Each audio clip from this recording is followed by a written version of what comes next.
out again. My name is Chris Bausano, Director of Premium Sales and Service with the Reds. Finishing up my 9th year with the team and finishing up my 18th year in sport. Just a little bit quick background on myself. Graduated from DePaul University in Indiana. That's the one with the W, not the one with the L. And went there actually to get a career in communications broadcasting. Took my first job internship out of college. Was actually at Miami when Joe was interning up there in the ticket sales realm, and then it just kind of went from there. So I spent 5 seasons with the Cincinnati Cyclones here in town at US Bank Arena. Was also at Miami University when Joe was still there, or returning there for a couple of years in their athletic department. Was at the University of Kentucky for 2 years with their rights holder, selling sponsorships, both in stadium and radio television ads. And then came to the Reds to sell sponsorship before the 2008 season started. Moved back into premium sales or ticket sales prior to 2009, and we just kind of gone from there. So I've been fortunate enough to do a lot of different things in the sports industry from a sales perspective. I sold $5 tickets, I sold $300 tickets, I've sold $300,000 sponsorship packages, and kind of everything in between. So I've been very lucky and fortunate to have done a lot of things in this industry. So I put together a couple PowerPoint slides that I just kind of wanted to share with you guys today. A couple things that I always ask. One, I tend to get excited about this stuff and talk fast. So if I'm talking too fast, just raise your hand or tell me to slow down, or ask questions. That's the second one. Don't hesitate to jump in the middle of something that I'm saying and ask a question, because I certainly want to be able to answer anything that you guys have come top of mind as I'm going through some of the subject stuff. So.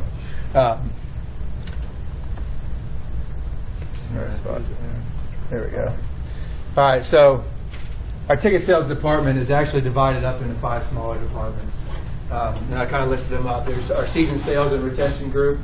They are focused primarily on season sales throughout the entire ballpark, with the exception of our premium areas, and then obviously retaining those season ticket accounts year over year. There's our group sales department. They are focused on selling 20 tickets or more to individual games. So that's the ticket standard that Major League Baseball sets, is any time you're buying 20 or more tickets to a single event, you are classified as a group sale. And so we've got a group department that focuses on that area of our business 12 months a year. There's My World, which is premium sales and service.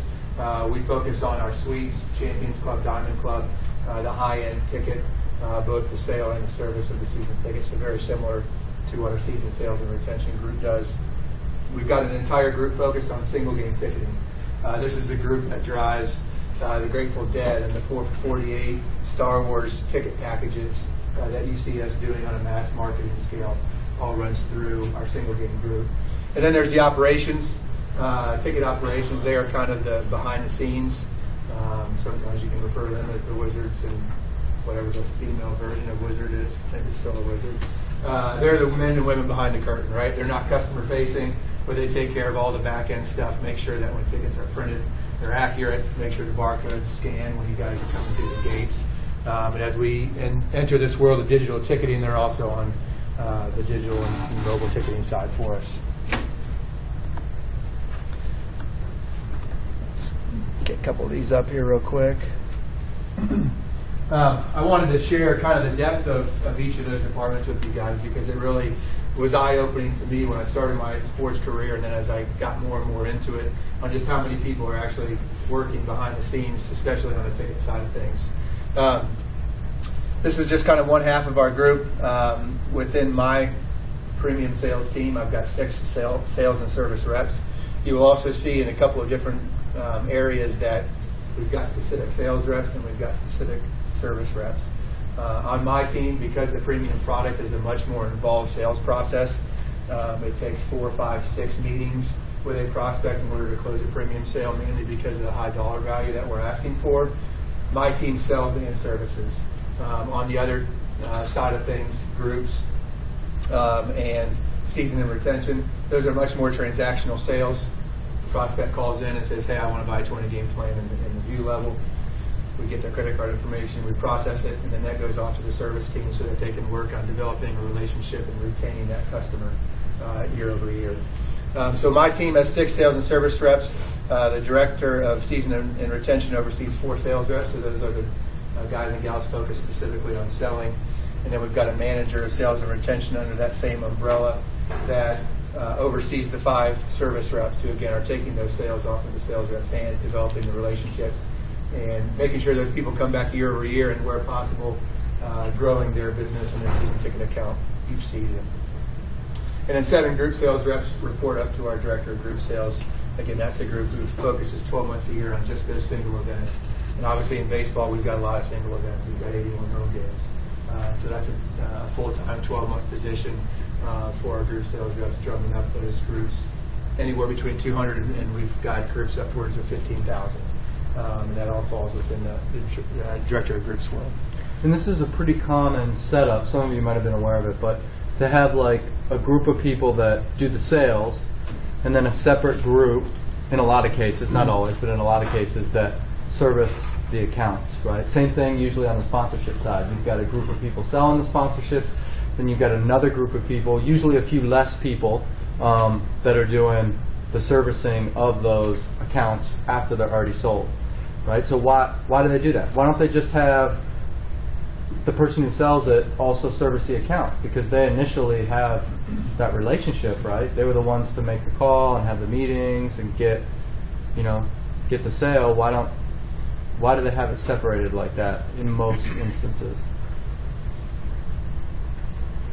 Economic concept, that's why I'm asking this question. Would it be like the idea of specialization almost, that they're able to be more concentrated on one thing so they're able to do it better, more effectively? Yeah, that's exactly right? You've heard of division of labor, right? Think about labor economics, right? And specialization. And Chris, jump in here. I don't want to speak for you, but that's why they do it, right? If you get somebody who's really good at building new customer relationships or potential customer relationships, is not afraid of making those outgoing calls, meeting with people they don't know, asking a lot of questions to get to know clients, right? You don't want that person, dealing with the phone call about, hey, had this problem when I came to the game, is there something you can do to help me out with it, right? That's a different skill set. Some people are good at both, but it's a different skill set, service, after you already know the person, than going out and meeting new people, right? So if you're a sports organization, both in sponsorship and ticket sales, you want those people that are good at selling to do selling, right? Yeah, absolutely. And I can tell you that recently in the premium world, about 12 months ago, 16 months ago, we used to have a separate sales and a separate service team. I combined those a couple of years ago for 2 reasons. One, the skill set of the premium group was very similar. We were all great at developing and maintaining relationships, and so I felt very comfortable with my service team being tasked with going out and generating new sales. And I also felt very comfortable with my sales team, comfortable holding on to accounts year over year. And so we decided to merge and create sales and service as opposed to the specialization. It does not work in all areas. There's certainly pros and cons to set it up both ways. But if I didn't have the skill sets that I do on my premium team, I probably would have kept them separate on the sales and service front. And it brings a good opportunity for the service people, because if they can do a good job selling, if they're given that task, Yep. they can make more money, right? Potentially advance through the organization Yeah, absolutely. quicker. And the second part to that was, it's no mystery. We went from 2.5 million tickets sold in 2015 to about 1.8, 1.85 this year. Pretty significant drop off.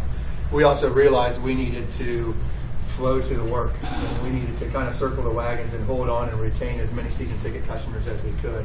And so it did not make a lot of sense for us to have 6, 7, 8, 9 individuals focused on 8% of our season ticket business, and only 4 individuals focused on the other 90 to 92%. So we kind of made a conscious decision across the board, and we had a couple other people move out of the sales role and into a service role, A, because their skill set allowed it, and B, because we really wanted to, again, circle the wagons and make sure the people that were with us in 2013, 14, and 15, when we were a winning ball club and had the All-Star game to use as leverage, that they continue to come back and buy our product again in the future. When you say 8%, 92%, you're talking about new sales and versus retaining retention revenue, your current customers. Absolutely. Again, I just kind of wanted to list the jobs that are out there because it was, again, eye-opening to me when I started my career. We've got a director of single game ticketing. Again, she is in charge of all those mass marketing offers that you see And that's a single game. You're selling your 2s and your 4s and your 6s to families and just individuals coming down. And then the whole slew of people on the ticket operations side that are, again, responsible for making sure that everything works when you guys come to the stadium and you scan your ticket, or the ticket arrives in your mailbox or in your email, and you print it out at home, or you take the hard ticket, or you show your phone. They're responsible for making sure all those things jive.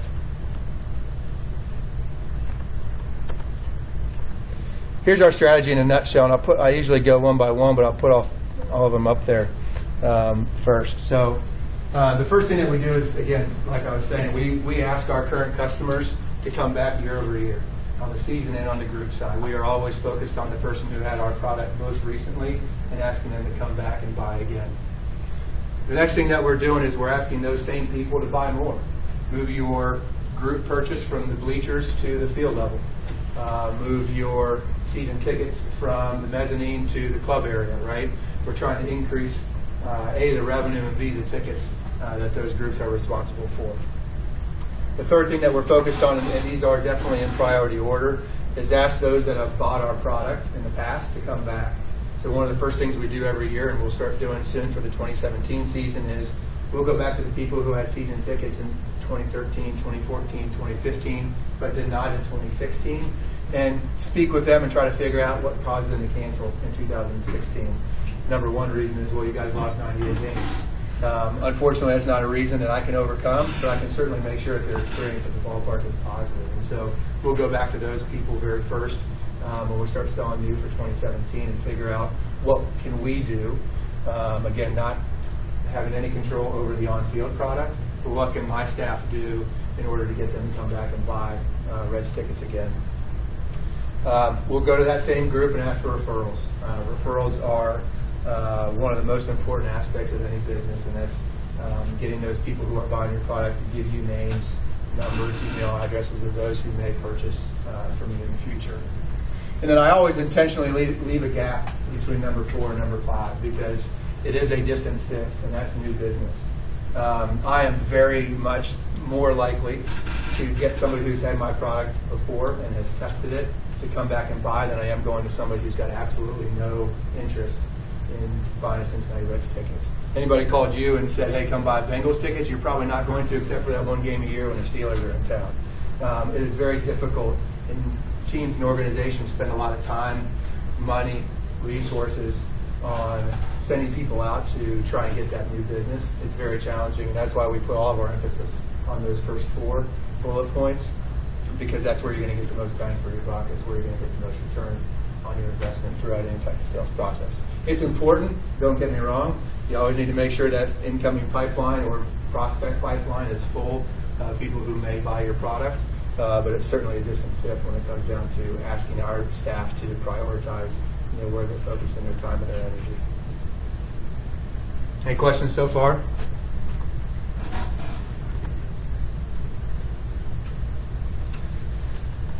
A couple of these up. So I added a couple of bullet points to this. There is a growing focus on ticket analytics and business analytics, A, in the business world, but B, also in the sports industry.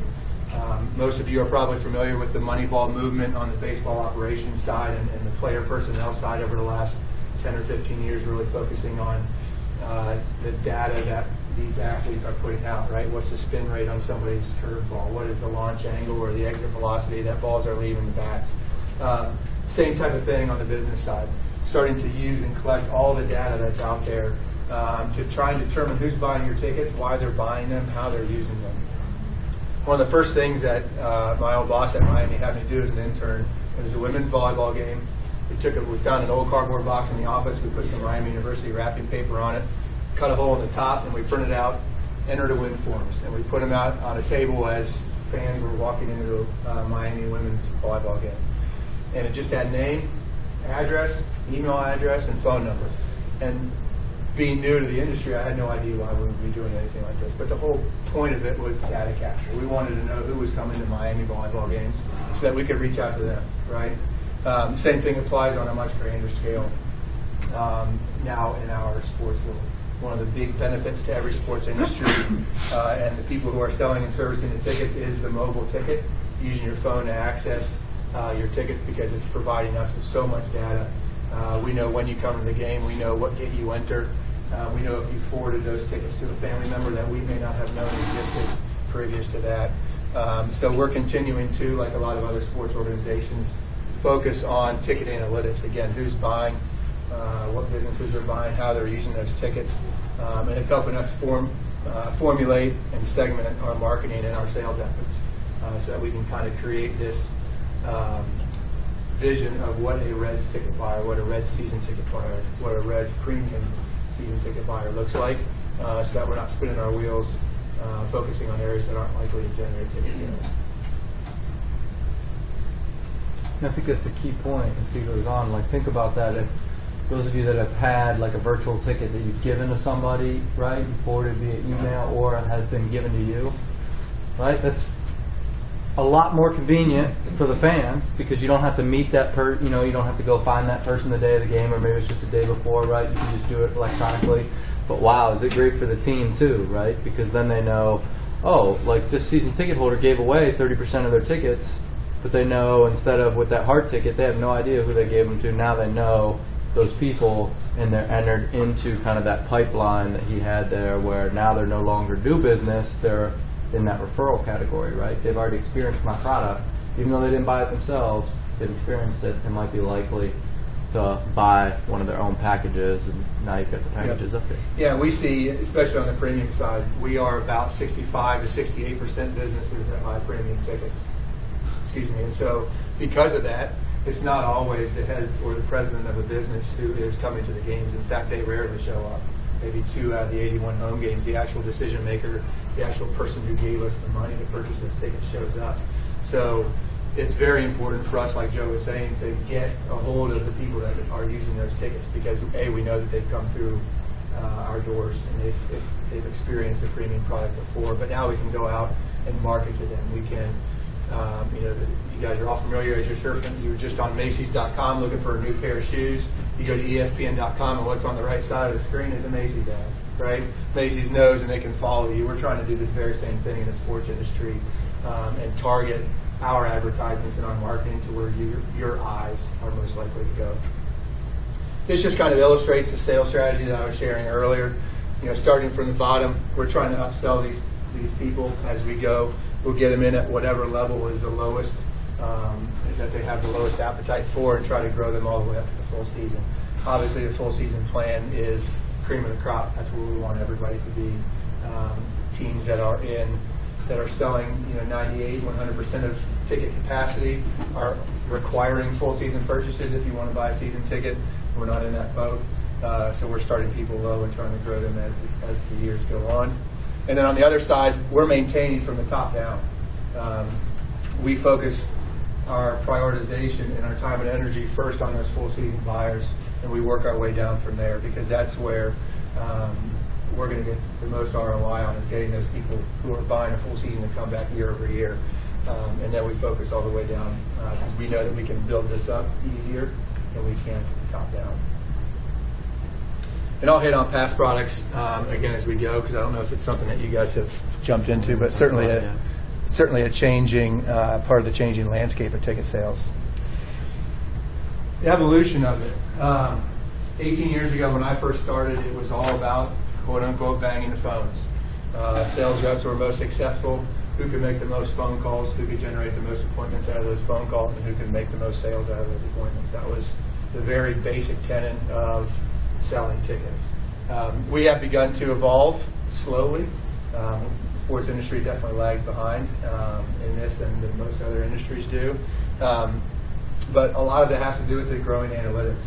It does me no good to pull up a phone book, as I did 18 years ago, and rifle through the yellow pages from top to bottom, calling people to see if they're interested in buying Cincinnati Cyclones tickets. If we were able to target those sales efforts much more, we would definitely be more efficient in the sales process. Buying behavior is changing. There are many more ways to go out and buy tickets, not just Reds tickets, but tickets in general, than there ever used to before. 15, 20 years ago, you could go to Great American Ballpark or Synergy at the time and buy a ticket. You could call on the phone, and that was it. Now you've got secondary market, you've got the ticket brokers, you've got internet channels, very similar to you walk into, again, Macy's. And you can go up and buy a Polo shirt. You can also go to a Polo store, or you can go to Polo's website online, or you can go to the Polo outlet shop up in Mason, or where Washington Courthouse, whichever one it's in, right? There are so many opportunities and so many places that people can buy your products now that fans have options. We've gone from averaging 3,000 walk-up buyers on a day of a game down to probably 800 to 1,100, depending on the game, mainly because there are so many more places and you don't just have to wait for the day of the game anymore to walk up and buy. More and more the consumers are dictating the buying process. Research is showing that they're going to buy when they want to buy, when they feel most educated about the product.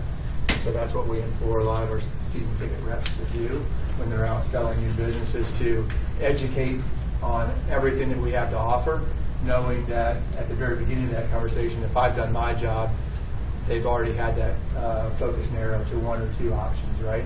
Then we go in and try to figure out which one's the best. And then secondary sales channels, I mentioned it earlier.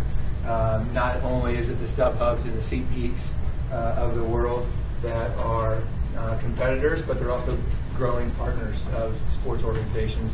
But you also have the people who are buying 20-game plans and then they're reselling 15 of those. Those are certainly people that we compete directly against when it comes to the sales process, because they'll go online and they'll sell their ticket for next Friday night's game against the Cubs for $10 in a face value area for.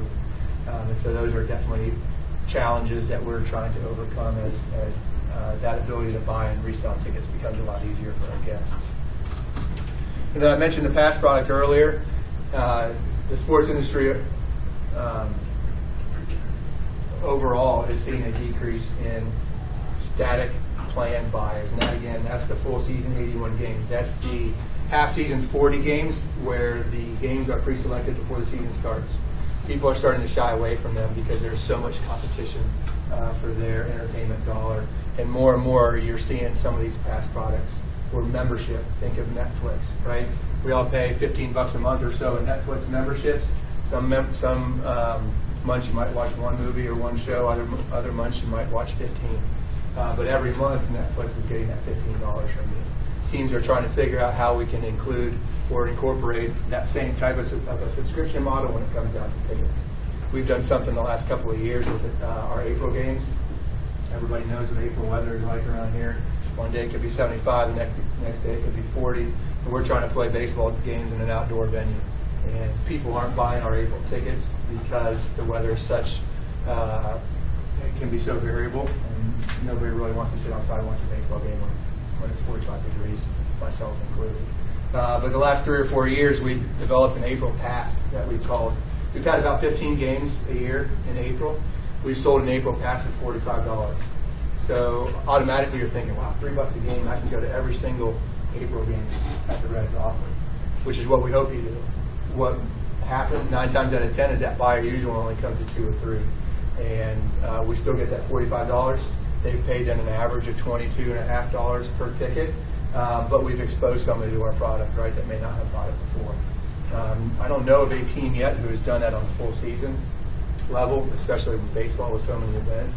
But I think as things begin to evolve or continue to evolve, those pass products are going to be more prevalent when you guys are out buying tickets. Now wait, before, obviously you know the answer to this, but let's think about these pass products, right? Because it seems like a good deal for the consumer, and the way that Chris described it seems like a good deal for the Reds, right? Like, so why hasn't any team rolled this out on a season basis, or why haven't they grown more quickly in sports in general? What's the downside when you offer a product like this? You get like a big rivalry game where your team can do it close like half race, and you don't get much smaller amounts, and you make the purchase and be basically much higher. Yeah, so that's one potential downside, right? Is you kind of lose control over the big games potentially, but you could do a pass where you exclude, right, certain rivalry games and that, or certain big opponents, and that might get around that a little bit. But what's the concern? What's another concern? Once you drop the price, they're gonna always want the price lowered again. Yeah, so as a fan, you would want the price that low every time.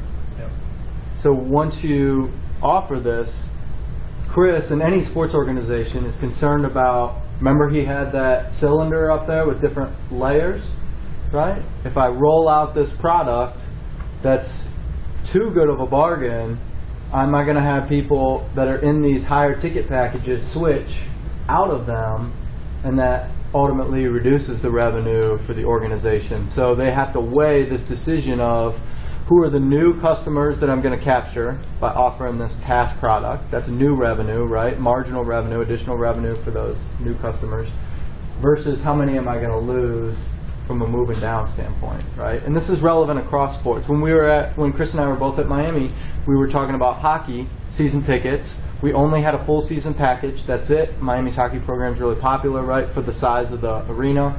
And we talked a little bit about, should we do a Friday night package and a Saturday night package? Most traditionally, the season is composed of Friday and Saturday night games, right, which would allow us to offer that new product to people who maybe can't come to every single game, right?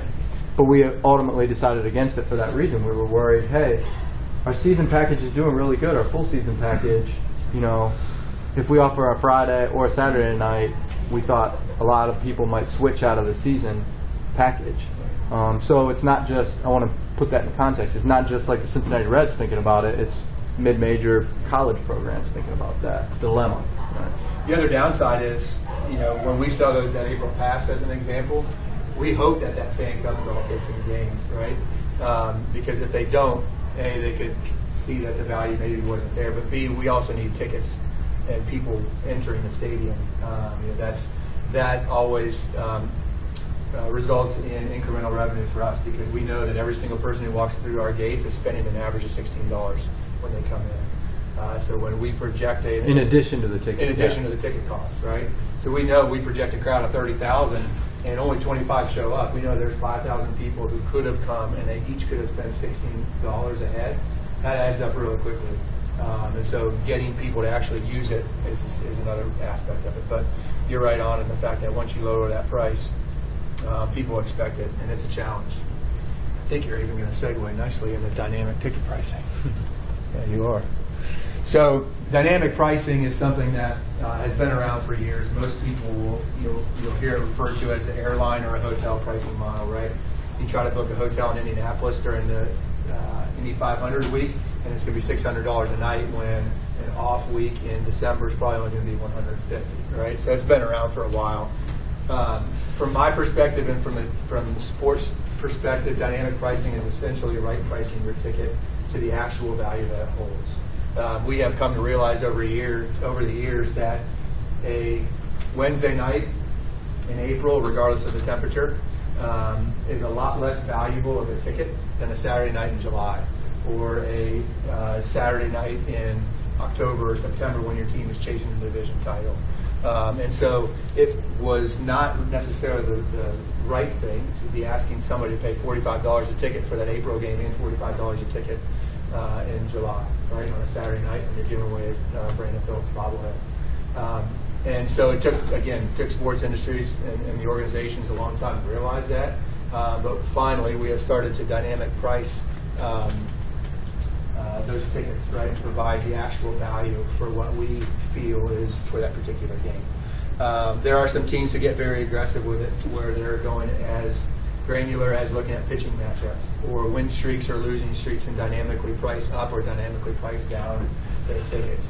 We've chosen to be a little bit more conservative on the red side for a couple reasons. One, I definitely don't want somebody buying a $50 ticket on Monday and that ticket goes down to $35 on Friday because they called me. I don't really have a right answer for them other than, sorry, you should have waited. Second part of that is I don't want them to wait. But you never want to say that, yeah. No, I don't want them to wait. I want them to buy. That's why season tickets are so important. They buy before anything on the field happens. They buy before your first 10-game losing streak. Or they buy before the first stretch of 3 games in a row where you've got 2-hour rain delays, right? Those tickets are sold and they are done, and you don't have to worry about that anymore, except for them coming to the game, which is the other part of the equation. So anytime you can do something in advance, you're going to be better off, and you don't want to have a customer conditioned to wait for a lower price. So 9 times out of 10, we'll take our prices up as opposed to down, based on team performance, again, who we're playing. It's different. Well, let me add to this. The value of a season ticket holder is always protected, at least in our model. Tickets down behind the dugout at Great American Ballpark. If you walk up on a Saturday afternoon, you're going to be paying $65 or more for those tickets. Season ticket holders are getting them for as low as $39.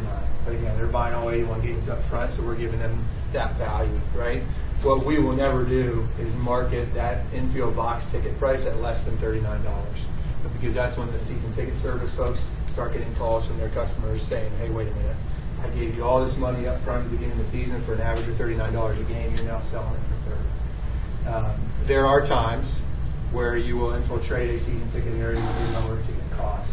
But we've done some things on the back end to make sure that the people who are buying that promotion aren't necessarily purchasing the exact same seat that a season ticket member has. For example, let me flip to my seating chart real quick. Let me go back a slide. These red areas here are the infield box seating category that I was mentioning earlier. If we were to ever do a promotion in an infield box that is less than that $39 per person, we'd probably put them at the top of 133, right? I don't have many season ticket members that sit up there. And so that's my response to the season ticket member that calls initially is, hey, look, you still got your tickets in 129 in the 6th row for $39 a pop. I put this person in row double M of section 133, right? That's part of it. The other part of overcoming those objections is that single game buyer. If we were to run that promotion again, the next time they may be over in section 114 at the top of that section. They don't have any consistency in where they sit, whereas our season ticket members are sitting in the same seat for all 81 games. And they're also receiving all these awesome benefits. Come down to the field and take batting practice. Oh gosh, there's a boatload of others that we offer to our season ticket members that are skipping my mind right now, but that single game buyer does not qualify for those types of exclusive benefits. Autographed baseballs, autographed memorabilia that we provide to our season ticket members. So there are ways to get around that season ticket holder price being protected, but when we can, we will avoid even going down that road at all possible. Because again, protecting that season ticket member is most important for us. And of course, StubHub and your secondary outlets don't have that concern, right? Like they don't care if if their seller who's using their site to resell their ticket is selling it at below the season ticket holder value, right? So, in that's an example of the differences in the restrictions that the Reds have on how they can dynamically price versus a purely dynamic market where there's no floor like you would see on StubHub. And on that subject, again, I talked about the secondary market a couple of times. We and a lot of other sports organizations have gone the route over the last couple of years of assigning one of our staff members specifically to work with all of our ticket brokers.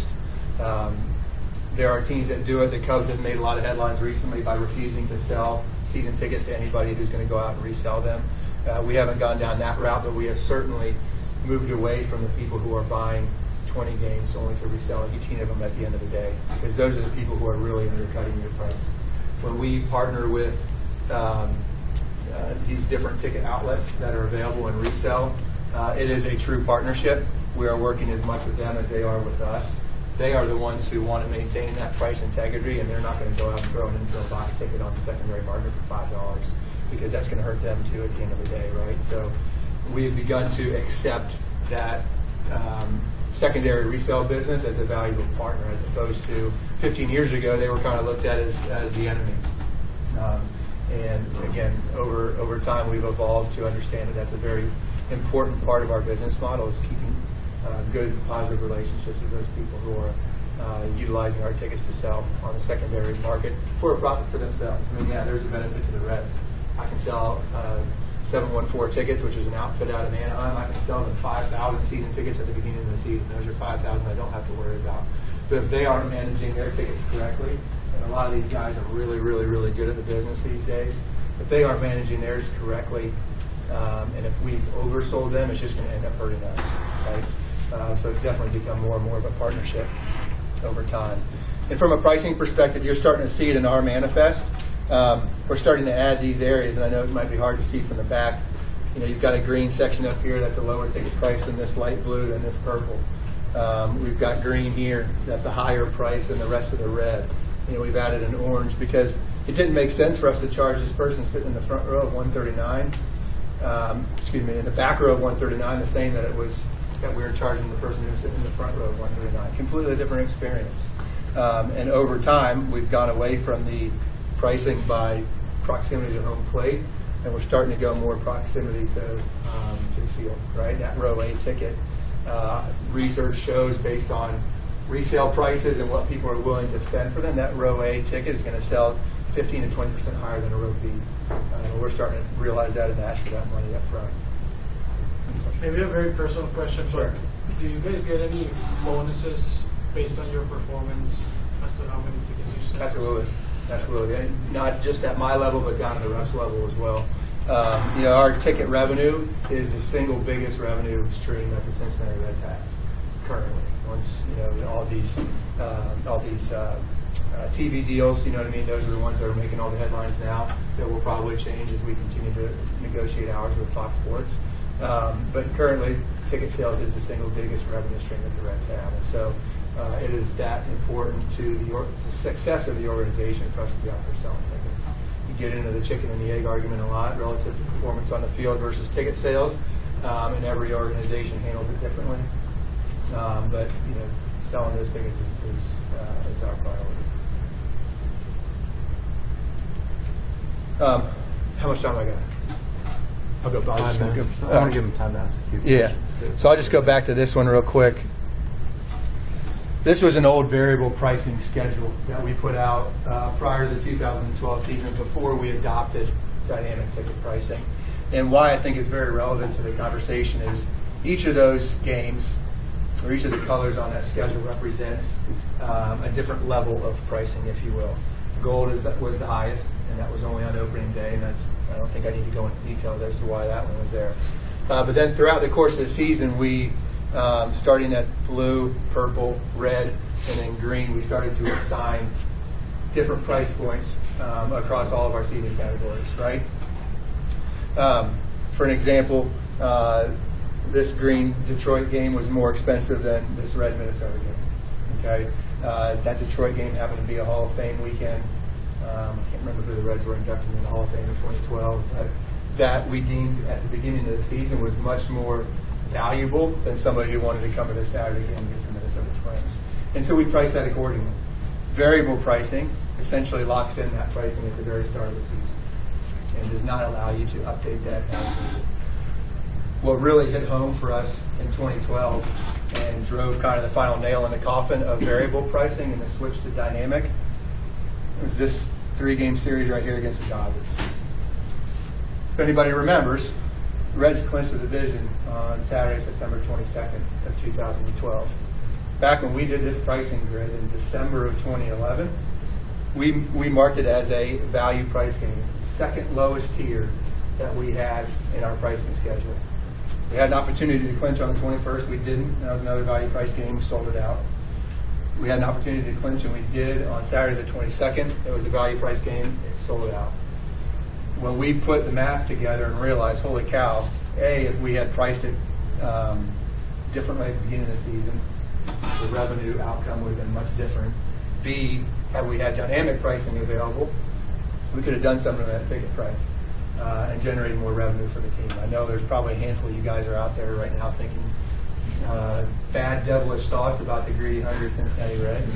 But it's more back to the right pricing of the ticket, right? There was a lot of value in those 2 games. You were coming to potentially see the Reds win the NL Central. Our attendance reflected it. We can't drive attendance in September to save our lives. Even in 2010, when we were on the verge of winning, it did not do much as a lift from a single game ticket side of things, right? Until we actually clinched against the Houston Astros. And that was a Wednesday night, and that was probably another super value game where you could walk in the gate for $5 as opposed to what you normally would have.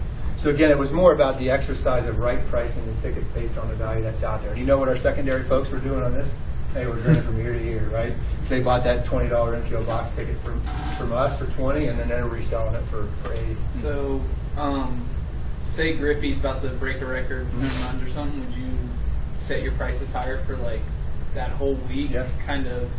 You probably step it up game by game, right? And then would you knock it down as soon as he's like, or is it kind of more set than that? The benefit of dynamic is you can just go to one price point. You don't have to go to the whole stadium. You can go to one section, right?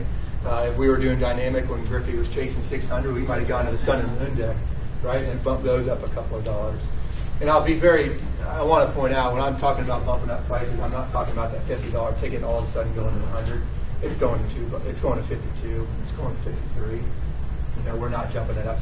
There are teams that do that. There are teams. The Cardinals are one. $80 ticket in the same seat you can buy on Tuesday night for 20. That's a very challenging sales process, I think, for the reps, is to try and explain that to the ticket customer. And we heard it from the customers as well. Hey, I'm trying to show Susan from ABC Title Company that her business is valuable to me. I'm giving her a ticket that says $20 on the top, where I gave Beth a ticket for $80 on a Saturday. Well, now Susan's going, well, shoot, I can tell how Chris feels about me. He just gave me the same ticket, but it was valued $60 less than what he gave my competitor, right? So it's a challenging message when you dynamically price that much, which is another one of the reasons that we stay away from those big jumps. We'll tweak it $1 or $2. Again, we very rarely, if ever, go down. We'll rely on our single game team to do a mass marketing 4 for 48 type of an offer if we need to drive tickets. So it's always a balancing act, at least for the Reds, tickets and revenue, right? We ask ownership what they want us to focus on, and tickets or revenue, and they say yes. We're trying to drive them one direction or another, right? Because it makes it easier on us, either the revenue or the ticket side of things. So. Yeah. How do you manage team performance? It's not easy. We tell our teams and our staffs, focus on the things that we can control. And the only thing that we can control is what happens to our customers when they walk through the gates of Great American Ballpark. Happens in their seats and happens when they leave. I have always said that win or lose, I want my customers to be walking out of the game having no idea what the final score was. 8-2 win or 3-0 loss. Because that means I've done my job. So we try to focus as little on the team performance as we can, and focus more on the experience, more on the amenities that we can offer, because that's what's going to smooth over, you know what, if they have a terrible day on the field. It's not perfect, because I certainly cannot stand up in front of you guys and say that selling a 98 loss team is A, very fun, or B, very easy, because it's not. And you hear it a lot. Buying tickets is such an emotional purchase. I've never once cried when a pen is broken, right? But I cry when the Reds lose sometimes. And damn it if I wasn't crying 3 weeks later when we choked against the Giants, right? But again, because of that emotional attachment to the Reds and to your favorite sports team in general, it's very challenging to get that buying customer off of, that 16-0 no-hitter against the Cubs in May, right? They'll be talking about that for years when I ask them to buy again. No, I came to that game, I'm never coming back, right? So it's challenging, but we've got to be able to provide an experience and amenities that can cover up, the blemishes that we see on the field. And then again, as much as I'm talking about not trying to sell on team performance now, you better believe that when we get this thing turned around, it's going to be come down and see you first place Reds type of sales promotion. So it goes both ways. Yeah. What are you doing to try to market more towards younger people? Because I know that it's definitely an older crowd. Yeah. It's a problem baseball has in general. And my wife and I went to the game on Saturday, one of the rare times I go down as a fan. And as much of a baseball fan as I am, half an hour rain delay. I think the Reds lost 13-7. It was a long game, and by the 7th or 8th inning, I was like, man, I'd kind of like to be done, with this experience for the day. So it's a challenge. The pass product is one of those that the millennials are more geared to buy. We did a focus group with millennials prior to the season started, and the fear on their face when they talked about having to sit in the same seat for a 3-hour baseball game was noticeable. If any of you have been down to the new district, or the Optics district that we created this year, you can't even have a view of the game, right? You cannot see the field except for a very sliver between the upper deck and the lower deck. But it's a $15 ticket. We've got ping pong tables up there. The $15 ticket includes your first drink, and it sells almost to capacity every night, 315 tickets. And it's a lot because of that generation is, I'd rather be social and be seen than worry about the product on the field. And actually, there's a couple sections like that, right? Like If we go back. Oh yeah. Well, I mean, you did the Budweiser area. Yeah, a so couple both years type bars ago, are right? very similar way, different sales process and price point. But all those hospitality areas, right? I've got hospitality areas that, are all inclusive, $150 a head, covers everything, 50 tickets, but really only 20 of those seats have an opportunity to view a field, to view the playing surface, and people don't care because it's social. It helps us on the business front when I'm trying to convince a president or a vice president of sales to buy Reds tickets for business purposes. A lot of it is because of the pace of baseball. It allows for more conversation. It allows for more relationship building for when they're sending their salespeople out. Trying to sell to businesses on an NFL or NBA for that business-to-business use, or at least the relationship building side of it can be pretty challenging because that's nonstop action, right? So we try to spin that a little bit more toward developing the relationship with your prospects or your customers while you're down. But the millennial generation is the one that is keeping us up at night. That's why that season ticket across the industry is dying, right? Because they don't want to commit themselves to 81 games. The whole fear of commitment, the whole fear of being in one place in one seat for 3 hours at a time is challenging. And so we're starting to throw a lot of stuff against the wall, trying to do more research and focus groups to figure out what it is that's going to get the millennial age group to buy. Because soon, you guys included, are going to be the decision makers in business, right? And we're not going to be able to go in and sell full season suite anymore. We're going to have to come up with ways that it can be flexible and cater toward whatever needs that you guys have.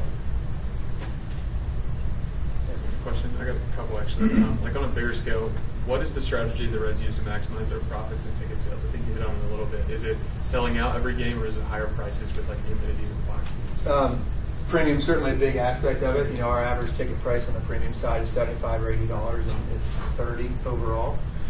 So selling out our premium areas is big, and we've got a very high occupancy rate in those areas already. Dynamic pricing certainly has a lot to do with it. To make sure we're maximizing revenue for the value that's out there for the tickets. And then ask the question again because I had well, actually, you answered it, but I had another one too. What kind of data is being gathered from the virtual ticket, and does this data basically hinder scalping of tickets because it's being tracked to where it's going? It doesn't necessarily hinder it yet, but we're starting to go down the route of, I know that Joe walks in gate A for a 7:10 game. He comes in routinely between 6:20 and 6:40. He makes an immediate right and goes to the first hot dog stand and buys 2 hot dogs. We're going to be able to, through push notifications, be able to send him offers. Hey, while you're getting your hot dogs, grab a Coke for 15% off. You know what I mean? So is it GPS technology? It's iBeacons. Yeah, I mean, we've got iBeacons employed all over the stadium. You get close to the handlebar, which is an area along the top level, right field line. $50 access pass gets you in all your food, all you can drink, right? You get from top of the stadium down, you get anywhere near the handlebar, you'll get a push notification on your phone if you've got the right stuff enabled, right? That says, hey, $50 access pass to the handlebar tonight. But again, it's expanding. In the old days, if you sold 1.8 million tickets, you only knew a percentage of those that came through your gates. Now I know, not only did I send tickets to you, but all of a sudden something came up last minute and you sent them to somebody else. I got both your names now. And so that's where that data is coming in and helping us formulate who we sell to and then what kind of offers that we put out there, and through things like operational, where we put the most bobbleheads. We know that 75% of our crowd comes through Crowds and Ferrets, which is the main gates. So it doesn't make sense to have less than 75% of our promotional items available at anywhere else in the stadium than we're doing right now. That's huge. I wish I understood it more. What I'm thinking is potentially in the future, if you had, let's say, a season ticket holder, he uses his phone, he's scalping tickets, and he's scalping a majority of his tickets and making money. Potentially in the future, Reds or any other stadium could shut him down for season tickets. Sure. Or if he gives them away and he's selling them, they can shut down that ticket for someone else to enter. Yeah, it's the secondary market again. It's one of those worlds that over the last 5 to 7 years in particular, we've really started to have these ticket brokers come out of the shadows because that's where they operated. There were ticket brokers who would buy tickets under 15 different names and aliases, right? Because they knew teams were starting to manage 2 brokers or were not letting them buy where needed. So they would say, hey, Chris Bausano is buying tickets, and then Maggie Bausano is buying 4 season, and then my kids who are 5, 3, and 3, or Theo and Marilyn and Ellie all of a sudden have ticket accounts, right? That was not helping us because we had no control over it. So that's why a lot of the teams have done that secondary market manager who can develop the relationships, weed out the people like myself who have no clue what they're doing on the resale side, and partner with the outfits that have the algorithms and the data that are going to help both parties at the end of the day. One last question for Chris. Anyone else before we let him go? No? All right, thanks a lot. Thanks again. I appreciate it. Nice to see you. Yeah, sorry, I lost the class right before. Yeah, no worries. Catch up. Yeah, let me get your flash drive out here.